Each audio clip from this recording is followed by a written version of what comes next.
بسم اللہ الرحمن الرحیم، ایچ پی نیوز کے ساتھ حسن بیگ۔ ناظرین، آپ لوگوں کو پتہ ہے کہ آج کل پی ٹی آئی جو ہے اس کا پروٹیسٹ کا بڑا رولا پڑا ہوا ہے، نیگوسیشن بھی ہو رہی ہے، مذاکرات بھی ہو رہے ہیں، کبھی مذاکرات ہوتے ہیں کبھی نہیں ہوتے ہیں، کبھی کہتے ہیں کہ جی بڑے سیریس ٹاکس ہو رہی ہیں، اور کبھی کہتے ہیں کہ عمران خان صاحب باہر آ رہے ہیں، کبھی کہتے ہیں عمران خان صاحب تو باہر آ ہی نہیں سکتے۔ یہ اسی ہلے گلے میں ایپیکس کمیٹی کی میٹنگ بھی ہو گئی، اور ایپس کمیٹی کے بعد کی جو صورتحال ہے وہ بڑی انٹرسٹنگ ہے۔ انصار عباسی صاحب کی سٹوریاں آ رہی ہیں، آپ لوگ ڈیلی پڑھ رہے ہوں گے کہ کیا چل کیا رہا ہے اس سارے ایوان اقتدار میں۔ میرا خیال ہے کہیں نہ کہیں جو چیزیں چل رہی ہیں وہ ڈیفینیٹلی اس سچویشن کو تو ضرور کور کرتی ہیں کہ خان صاحب کی رہائی کتنی دیر تک اس کو روکا جا سکتا ہے، کیونکہ نومبر 24 کا مطلب یہ ہے کہ یہاں پہ حکومت پورا زور لگا رہی ہے کہ کسی طریقے سے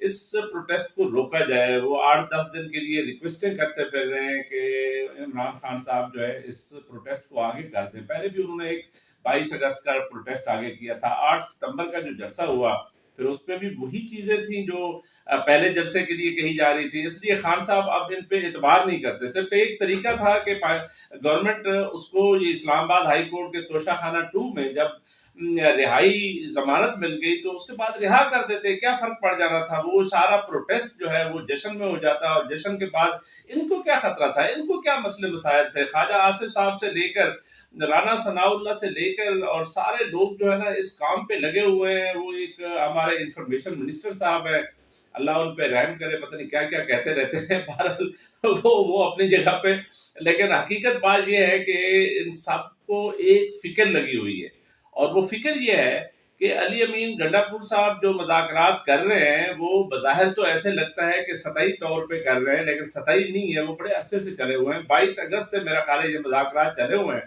ان کا نتیجہ الٹیمیٹلی تو خان صاحب کی رہائی پہ ہی ہونا ہے۔ اسی لیے یہ سارے منسٹر صاحبان جو ہیں وہ مطلب بار بار یہ بھی کہتے رہتے ہیں وہ جو ہے بھائی وہ جو ہے تو خدا کے لیے اس مسئلے کو حل کرے نا۔ وہ اتنا بڑا بیلاروس کا ایک ڈیلیگیشن آ رہا ہے، اور بار بار کہا جا رہا ہے کہ یہ خان صاحب جو ہے نا یہ ترقی نہیں ہونے دیتے۔ بھائی ترقی تو آپ نہیں ہونے دے رہے، کیونکہ آپ پرامن جو احتجاج ہے اس کو میں بھی آڑے وہ کریں گے، یعنی اس میں رکاوٹیں ڈالیں گے، تو پھر کیسے ترقی کیسے ہوگی؟ مجھے ایک بات بتائیں کہ اسلام آباد میں ایک جگہ جو ہے فکس کیوں نہیں کر دی جاتی؟ وہ یعنی مارچ والی جگہ ہو، F9 پارک کو کوئی بھی ایک جگہ فکس کر دے کہ جی جو بھی پروٹیسٹ کرنا چاہتا ہے ہائیڈ پارک کی طرح یہاں پہ آ کے اپنا پروٹیسٹ کرے، بے شک 10 دن بیٹھا رہے، تو آپ کو کیا فرق پڑتا ہے؟ اپنے خرچے کرے گا نا۔ چلے اس کی ایک آواز جا رہی ہوگی عوام تک، وہ اس کا بنیادی حق ہے، وہ فنڈامنٹل رائٹ ہے، وہ ظاہر ہے وہ جیسے رائٹ ٹو اسپیچ ہوتا ہے، right to freedom of movement ہے، رائٹ ٹو پالیٹکس ہے، یہ ساری چیزیں تو بنیادی حقوق کا حصہ ہے۔ بنیادی حقوق کو آپ اگر سپریس کریں گے تو پھر کیا بنے گا؟ اب اسلام آباد کی صورتحال یہ ہے کہ ہر 10-15 دن بعد ایک کال آ جاتی ہے پی ٹی آئی کی، اور اس کے بعد اس کو کنٹینر جو ہے نا، ہزاروں کنٹینرز یہاں پہ پڑے ہوئے ہیں، وہ ہر جگہ پہ لگا دیے جاتے ہیں، انٹرنیٹ بند کر دیا جاتا ہے۔ یہ والی جو سچویشن ہے یہ کب تک ایسے چلے گی؟ یہ ایسے چل نہیں سکتا، یہ ملک نہیں چل سکتا۔ آپ لوگوں کو پتا ہے کہ دہشت گردی اپنے عروج پر ہے۔ اللہ معاف کرے کب یہ ہمارے حکمرانوں کو ہوش آئے گا کہ جو اصل توجہ دینے والی بات تھی وہ تو دہشت گردی تھی۔ یہ جو روز ہمارے لا انفورسمنٹ ایجنسیز کے لوگ اور سویلین مر رہے ہیں اور ان کو شہید کیا جا رہا ہے، خدا کے لیے اس طرف توجہ دیں۔ یہ ساری ہماری جو انفارمیشنز ہیں، انفارمیشن ٹولز ہیں، وہ سارے اس لیے یوز ہونے ہیں کہ پی ٹی آئی پروٹیسٹ نہ کر دے۔ خدا کے لیے پی ٹی آئی کوئی دہشت گرد جماعت تو نہیں ہے، آپ چاہے جو لیبلائز کریں، لیکن حقیقت بات یہ کہ وہ ایک بہت سٹرانگ پولیٹیکل پارٹی ہے۔ اس کا یہ حق تسلیم کرنا چاہیے، گورنمنٹ کو چاہیے کہ یہ حق تسلیم کرے۔ اگر یہ حق تسلیم آپ نہیں کریں گے تو پھر نتیجہ کیا نکل رہا ہے؟ یعنی دہشت گردی اپنے عروج پہ جا رہی ہے، ہماری اکانومی تباہ ہوئی ہے، قرضوں پہ قرضے دیے جا رہے ہیں، اور یہاں پہ یعنی انویسٹمنٹ آ نہیں رہی، ایکسپورٹس آپ کی بڑھ نہیں رہی، تو آپ کر کیا رہے ہیں اس ملک کے ساتھ؟ اس ملک کے ساتھ جو یہ کھلواڑ ہو رہا ہے اس کا کون ذمہ دار ہے؟ مجھے بتائیں کہ میاں شہباز شریف صاحب، پرائم منسٹر صاحب، آپ ذمہ دار ہیں؟ میں سمجھتا ہوں کہ یس، پارٹلی آپ ذمہ دار ہیں، پارٹلی آپ کی کیبنٹ جو ہے ذمہ دار ہے، پارٹلی میں سمجھتا ہوں کہ ہمارے جو لا انفورسمنٹ ایجنسیز کے لوگ جو غریب شہید ہو رہے ہیں ان کی طرف سے کیا آپ کہیں؟ یعنی وہ تو آپ کے جو فیصلے ہیں، ایپس کمیٹی کے جو فیصلے ہیں، انہی کے مطابق وہ غریب تو ڈیوٹیاں دے رہے ہیں. وہ غریب لوگ جو ہے وہ جب ایک شہید ہو جاتا ہے تو اس کی تو پوری فیملی رل جاتی ہے. تو آپ وہ ایکشن کیوں نہیں لیتے جیسے یہ 2014-14 میں لیا گیا تھا جب اے پی ایس کا واقعہ ہو گیا تھا اور راحیل شریف صاحب نے، ہمارے سپہ سالار نے بہت سیریس لیا تھا. میں سمجھتا ہوں کہ ہمارے موجودہ سپہ سالار کو بھی بہت سخت ایکشن لینا ہوگا، اور یہ پولیٹیکل جو مسئلے مسائل ہیں یہ پولیٹیکلی حل کرنے ہوں گے.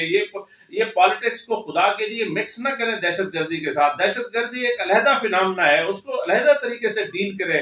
ہاں اگر پولیٹیکلی آپ چیزوں کو سیٹل کریں گے تو دہشت گردی ٹو سم ایکسٹینٹ جو اس کا یعنی وہاں سے جو چیزیں لو کانفیڈنس کے نتیجے میں آ رہی ہیں، اس کے لیے ایک سی بی ایم پیدا ہو جائے گا. اس کی وہ جو لوگ یعنی بی ایل اے والے ہوں، اس طرح کے لوگ ہوں جو بلوچ موومنٹ کا حصہ ہیں، تو وہ ٹیکل ہو سکتے ہیں، پولیٹیکلی ٹیکل ہو سکتے ہیں. اور اسی طرح کے پی کے بھی مسائل پولیٹیکلی جو ہے آپ فیصلے کر سکتے ہیں، پولیٹیکلی سیٹل کر سکتے ہیں پشتونوں کے مسئلے مسائل. تو جو پولیٹیکلی حل ہونے والے مسئلے ہیں تو خدا کے لیے ان کو پولیٹیکلی حل کریں. آپ کیوں اس کو گھساتے ہیں کہ یہ سارے دہشت گرد ہیں؟ اس طریقے سے آپ ساری چیزوں کو بگاڑ دیتے ہیں. تو میرا خیال ہے کہ اس کو دہشت گردی سب سے نمبر 1 ایشو ہے اس وقت پاکستان کا. اور میں بڑے عرصے سے پچھلے 2-2.5 سال سے اپنے ہر پروگرام میں یہ کہتا ہوں کہ دہشت گردی کا خاتمہ ضروری ہے. یہ بات کیوں سمجھ نہیں آتی ہم سب لوگوں کو، اور ہمارے جو فیصلہ کرنے والے پالیسی میکرز ہیں ان کو کیوں سمجھ نہیں آتی؟ مجھے تو یہ بات سمجھ نہیں آتی. صرف ایک جماعت ہی رہ گئی ہے جس کو ٹارگٹ کرنا ہے آپ نے، صرف ایک جماعت کا لیڈر ہے جس کو آپ نے اندر رکھنا ہے.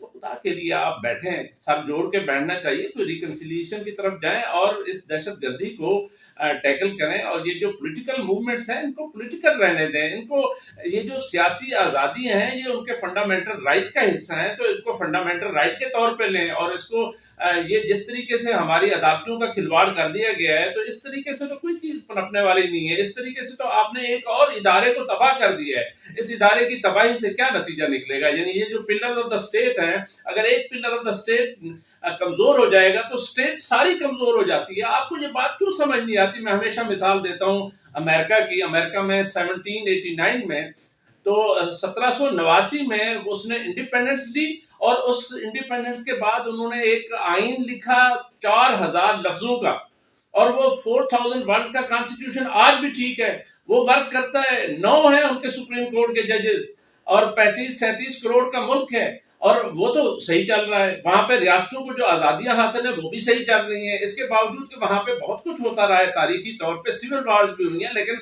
ملک انٹیکٹ رہا ہے. تو آپ کو مثال امریکہ کی لینی چاہیے، آپ کو مثال یورپ کی لینی چاہیے. جیسے وہ ایک دوسرے کے ساتھ لڑائیاں کرنے کے بعد ایک ہو گئے ہیں، یونٹی ہو گئی ہے، تو ہمیں اپنے ہمسایوں کے ساتھ تعلقات کیوں نہیں ٹھیک کرتے؟ اور ہمیں چاہیے کہ ہمارا فرض ہے کہ ایک زمانہ تھا جب واجپئی صاحب ادھر ہمارے مینار پاکستان پہ آئے اور انہوں نے ادھر آ کے وہ کمپوزٹ ڈائلاگ کی بات کی تھی، تو لاہور ڈیکلریشن ہوا، آپ نے کیوں نہیں مانا؟ اس کو نہ ماننے کی وجہ سے سارے مسئلے مسائل ہوئے. اس وقت جماعت اسلامی ادھر ہنگامے کر رہی تھی، اور ادھر ہمارے سپہ سالار جو ہے نا وہ اسلام آباد بیٹھے تھے کہ ایک دشمن ملک کے وزیر اعظم کو ہم سلام نہیں کریں گے. اور بھائی یہ ڈپلومیسی ہے، ڈپلومیسی میں ہر چیز جائز ہے. یہ دشمن کوئی نہیں ہوتا، یہ سارے صرف ہماری جو ریاستوں کے ہیں مفادات ہوتے ہیں. ہماری ریاست پاکستان کے جو مفادات ہیں اس کے لیے ضروری ہے آپ نے ہر کسی سے ملنا ہے، آپ نے ہر کسی سے ڈپلومیٹک ریلیشن رکھنا ہے، آپ نے پیسفل کو ایگزسٹنس کے ساتھ رہنا ہے. آج سب سے بڑا مسئلہ افغانستان سے دہشت گردی کا پڑا ہوا ہے. وہ اور نام لیا جاتا ہے کہ انڈیا بھی کرا رہا ہوگا، بالکل کرا رہا ہوگا. انڈیا کیوں بیٹھے گا؟ جب آپ نے ہر چیز میں دشمنی ڈال دی ہے تو آپ کہتے ہیں کہ وہ ذمہ دار ہیں. ہم خود بھی تو ذمہ دار ہیں، ہمیں اپنا احتساب بھی تو کرنا چاہیے. وہ تو ذمہ دار ہیں ہی، وہ تو آپ کے خلاف ہیں ہی. ظاہر ہے ہم نے 40 سالوں سے افغانستان میں جو پالیسی چلائی ہے، آج یہ نتیجہ نکلا کہ ایون انڈین سے زیادہ، بھارتی لوگوں سے زیادہ تو افغانی لوگ ہمارے خلاف ہو گئے ہیں. اس کی وجہ کیا ہے؟ کیا ہمارا یہ فرض نہیں بنتا کہ ہم انسٹیٹیوشنل لیول پہ بیٹھیں اور اس پہ سوچیں کہ کہاں پہ غلطیاں ہو رہی ہیں، ہم سے کدھر ہم اس ملک کو لے کے جا رہے ہیں؟ تو آج جو ہے نا پاکستان پورا جو ہے نا وہ لہو لہو ہو چکا ہے. تو یہ کیا چیز ہے؟ کس چیز کو آپ ایڈریس کر رہے ہیں؟